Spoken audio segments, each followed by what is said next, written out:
Okay, hey everybody. It's Trey here. Um, we're waiting for Sadman Ric to show up. I sent him a few links and he has not shown up yet. So that's okay. Overall, there's nobody here anyways, so it really doesn't make too much of a difference. But I'm hoping that Sadman Ric will show up and we'll talk about his battle with Hans Kim. Overall, this is going to be a fierce battle between the two. Sorry.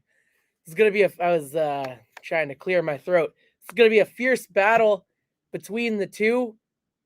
Um, it'll be interesting to see what Ric has to say about all that's going on and his history in Brussels and everything else. And, just what's gonna go on. We got Rick Haney in the chat. Thank you to Rick for coming in. He says two absolute beasts. Rick, how long have you been a fan of this show? I've been a fan since 2018, I believe. So I'm looking forward to talking to Rick, whatever that will be. I tried calling him on Facebook, and he did not respond. We did make an agreement that we would go live at 3:30. 400. Yeah. Who was the guest on that, Rick? I haven't gone back that far. They all kind of blend together for me. My favorite was the one where it's the pandemic and William is freaking out, thinking that, knowing they're moving to Austin, and he's freaking out, and he's telling Red Band that his oxygen is getting low. That one was my absolute favorite. Either that one or the one where it's all centered around William, and William is probably my biggest comedy influence for obvious reasons, but it's crazy that there's somebody that I can relate to in that sense, that we both look so similar, and I guess we kind of sound similar as well. We're both from the same region of the country, and so I guess we have similar dialects or similar sayings. The way he says Sunday is similar to the way my family says Sunday as well. So, but yeah, he's the Big Red Machine, and I'm a big fan. So, oh, Missouri, yeah, it's crazy over there. Y'all get a lot of tornadoes, I'm sure. Um, a lot of meth over there in Missouri, I'd imagine. But I can't say much. I grew up in a trailer park, so I know all about meth and opioid addiction. My Aunt Marie, she was just always taking pills, and you know, that's good. That's good that it's not too bad over where you're from. It's probably worse where I was at, if anything. But yeah, still waiting for Sadman Ric. I sent him the StreamYard link, and I've not heard from him. It says I don't think he's read it. I don't know. Maybe there's a time discrepancy. Maybe he's still on Brussels time, and he got confused. Maybe he thought I meant 3:30 a.m. But who knows? But I'm very interested in how this battle is going to go down.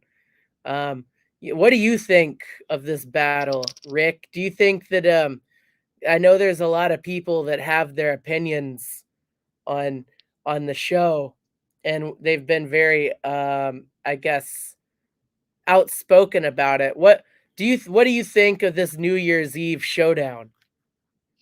I personally, for one, believe there's a little bit of pageantry, and I love them both too. I talked to Hans um the other day at the secret show. It went about as awkward as you could imagine. I was really high. I was smoking with my friend Radu, and I was really high, and Hans came in, and I said, "Hey, what's up?" And he said, "Hey, how you doing?" And I was like, "I don't know." And he didn't want to. I don't think he wanted to. Yeah, Hans is a regular here.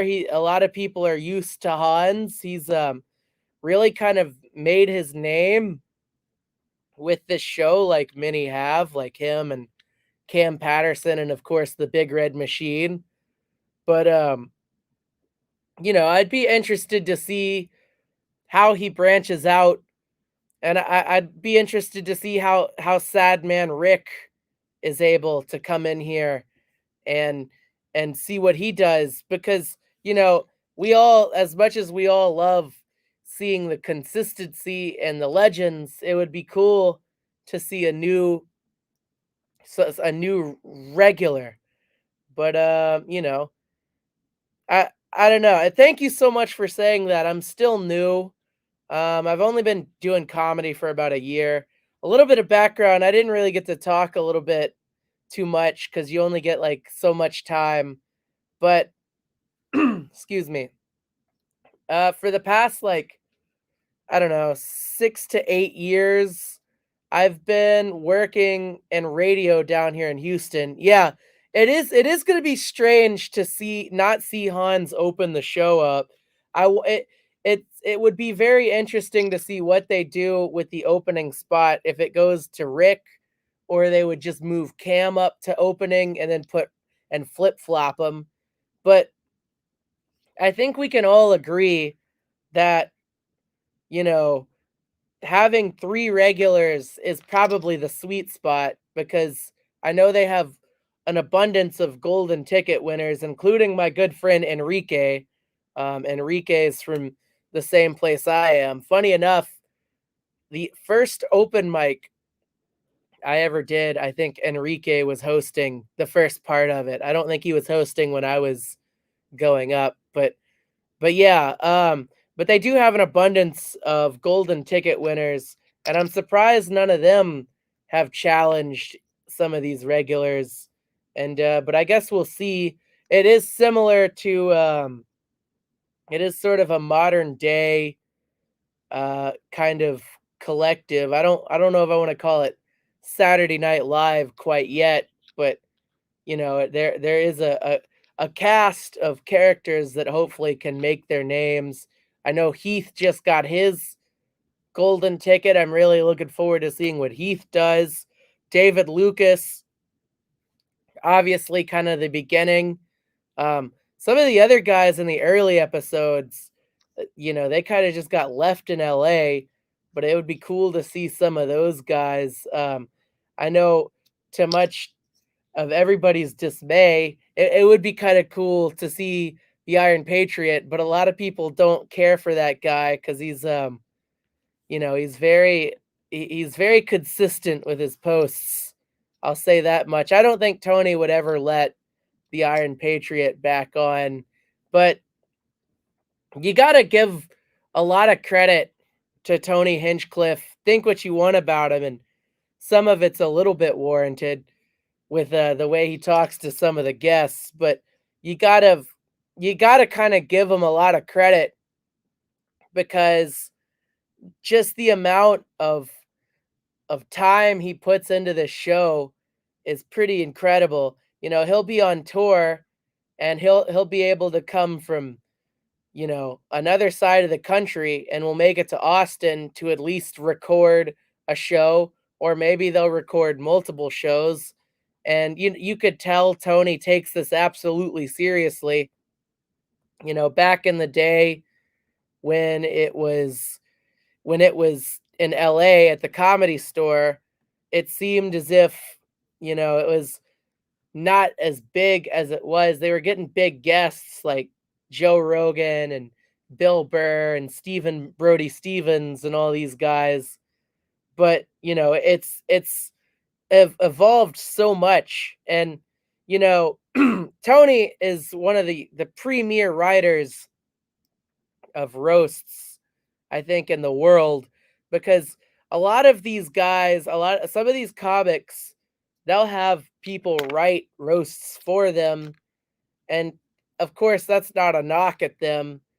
Everybody, it's all about how you deliver the jokes.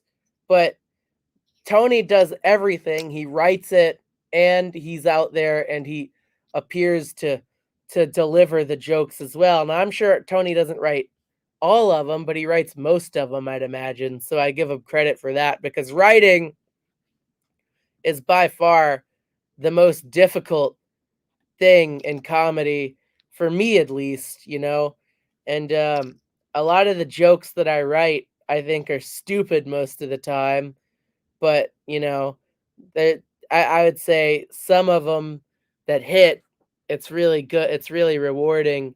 And the fact that Tony is so good at writing these jokes is really impressive, as is Rick and as is Hans.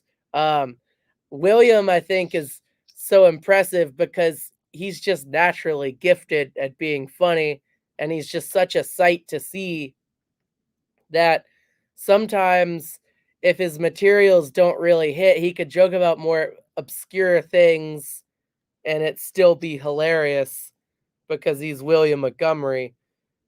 And, but overall, it is a chess match.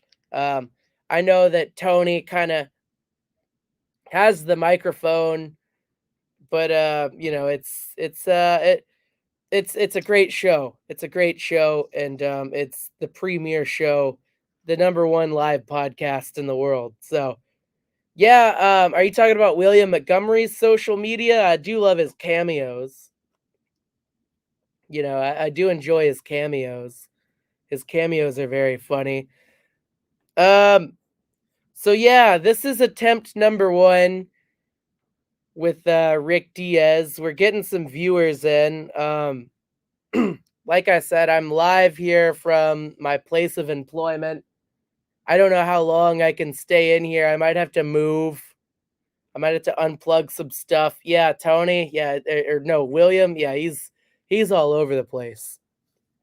I may have to unplug some stuff and move to another studio because we do have the Rockets broadcast, and somebody's gonna need this. They're gonna need this studio here soon. But I'm still waiting on Ric Diaz. I'd like to call him again, but you know, I'm talking to you guys, so I'm just trying to stall, and I'm just kind of saying a bunch of words, and I'm a big sports fan. Anybody here like sports? I don't know.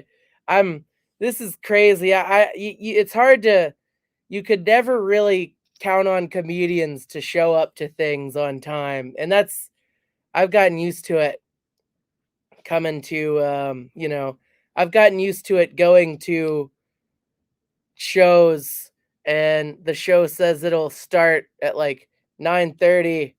Oh, really? How much did it cost you? $1,500, Andrew? Because I know it's pricey. It cost, I know he's been making like what, $1 million and a cameo, or $1 million a day from all of his cameos. I know it is pricey, but like I was saying, it is kind of, you could never really trust a comic to show up to anything on time.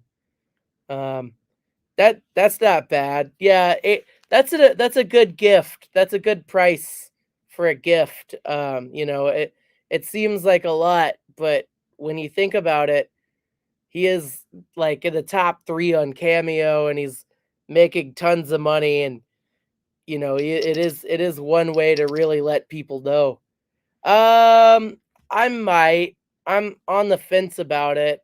Um, I just got paid today, so it wouldn't be that bad of a drive. It'd only be about a 2-hour drive to get up there. So I know a lot of my friends are going in the audience, but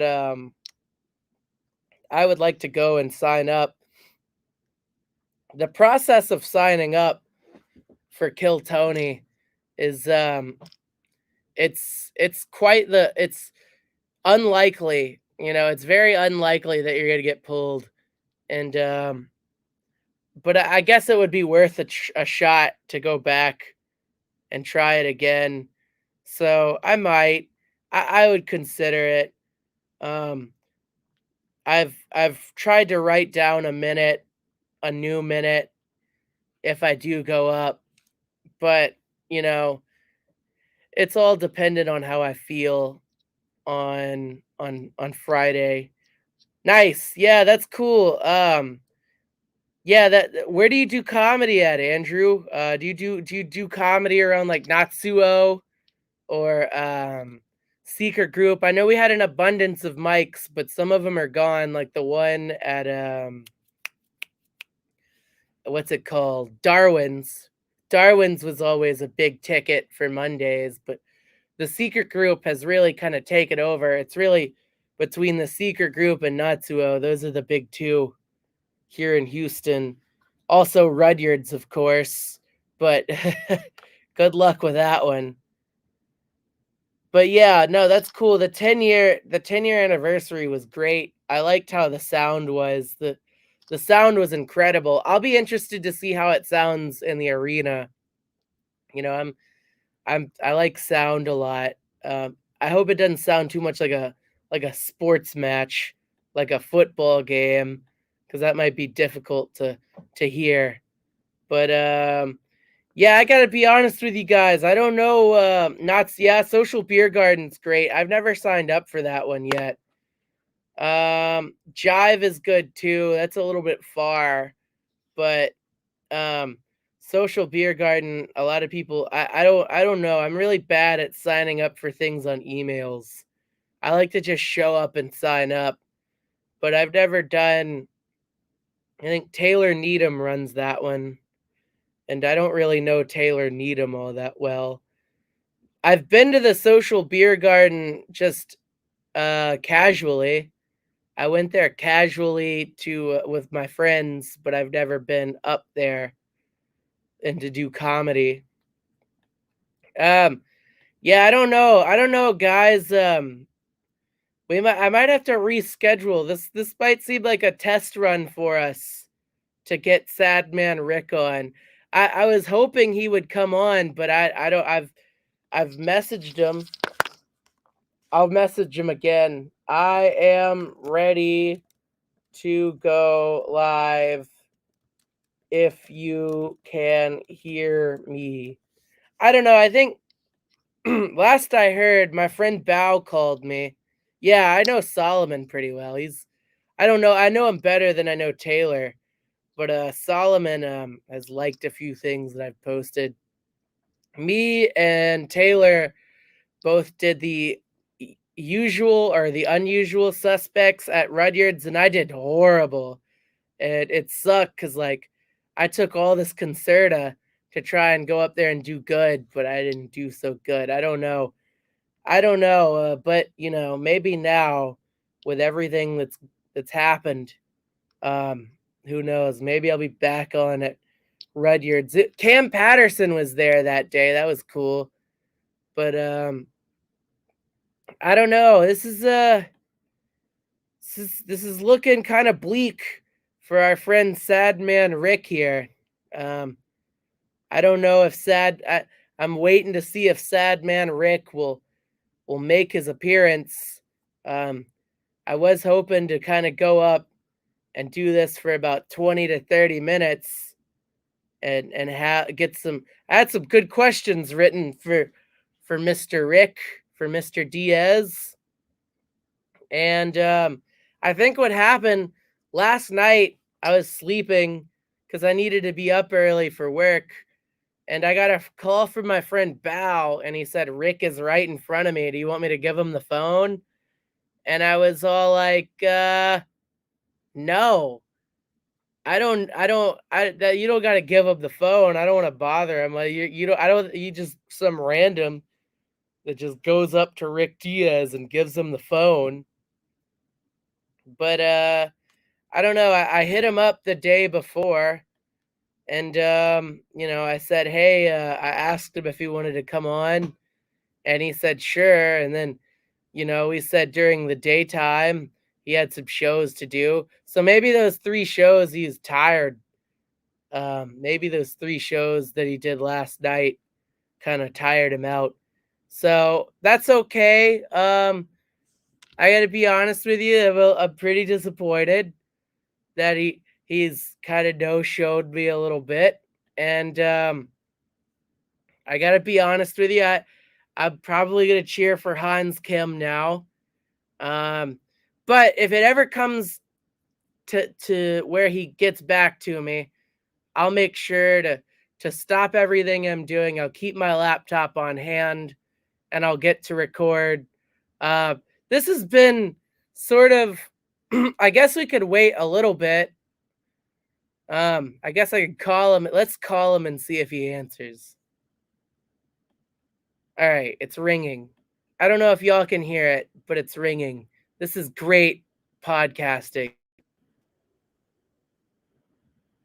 It's still ringing. This is going a complete disaster.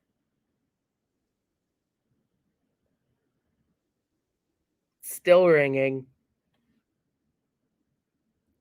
Hey, Rick, it's Trey here. I was wondering if you'd still like to come on. All right, cool. I sent you the link in the Facebook if you want to click it, and we should be able to get you on.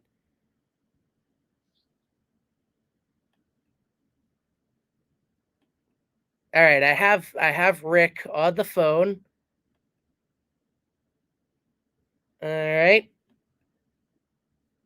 Okay. It's in the messenger.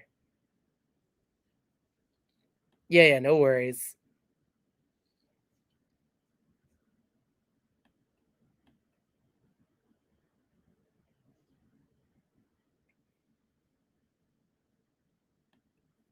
All right, just here we go. Just in a few seconds, we'll have our Sadman Ric on here on the podcast. I don't like dead air. Sometimes I try to talk to here. I'll go ahead and mute you on the Facebook thing. Did you click the StreamYard link? Okay, share video. How do I do that? I'm kind of old. Let me send you the link again. Oh, you can see me on the Facebook here. Let uh yeah, here we go. Yeah, here we go. Yeah, Andrew, it'll be up on YouTube if you want to watch it after. Sounds good. All right. You see it?